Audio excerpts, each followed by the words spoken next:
This is Regina Thomas with another virtual happy hour concert from the Ladies Musical Club of Seattle. We continue our program of new works for a new year with the club composer Nicole Truesdell. Nicole has been making great contributions to the life and vitality of the club in recent years. She's the leader of the LMC Composers Group, and she's been working diligently to cultivate community and create performance opportunities for the work of LMC member composers, both past and present. She's recently expanded her efforts to the greater community, and now we have the Northwest Composers Spotlight. She is a Cornish graduate and studies currently with that wonderful composer John Muehleisen, and you'll be hearing some of his work as well as part of this series. The Paris Sonatina, as you might have guessed, is a representation of her experiences in that beautiful city. Each movement will show off a color and personality of an individual neighborhood. The melody for the first movement came to her as she was walking in the Place du Vogue of the Marais neighborhood. She sketched it out in her hotel and brought it to completion in Seattle. And for the second movement, I invite you to imagine you're taking a Rick Steves walking tour of this quirky neighborhood that was home to many famous artists. If you listen carefully, you might hear a hint of La Vie en Rose in the middle section as our tour passes the restaurant where Edith Piaf was known to sing. And for her final movement of this piece, she is talking about that great tradition for tourists to inscribe and attach a love lock to certain bridges in Paris before throwing the key into the River Seine beneath. Nicole has combined this over-the-top romantic gesture with that over-the-top icon of Spanish virility and romance, the Matador, as he attaches his lock to the bridge. Enjoy this virtual visit of Paris, France, played by Candice Chin on the violin and Nicole Truesdell herself on the piano.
There's been an exciting recent development in the life of our next composer.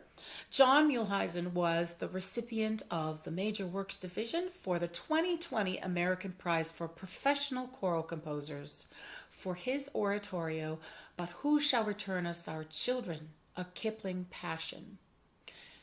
Popular and well-established locally, John has regularly been commissioned for choral works. He has been composer-in-resident for several choral groups. Most notably, he's been with Opus 7 Vocal Ensemble since 1996. He has such a diverse and wonderful catalog of pieces that range from light and comedic, in which he quotes Lewis Carroll or urges you to eat your vegetables, to large-scale oratorios on serious and profound topics such as the pain of mothers who lose their sons and the challenges that face the warriors of this world and their families. With all the tools in his compositional toolkit, John is the perfect Mr. Miyagi to many of today's up-and-coming composers.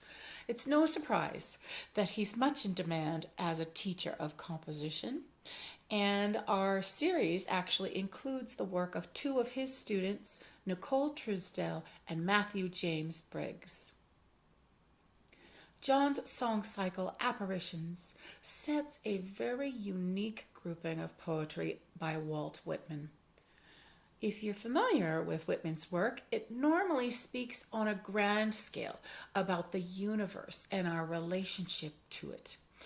Large, concrete subjects combined with longer form poetic structures.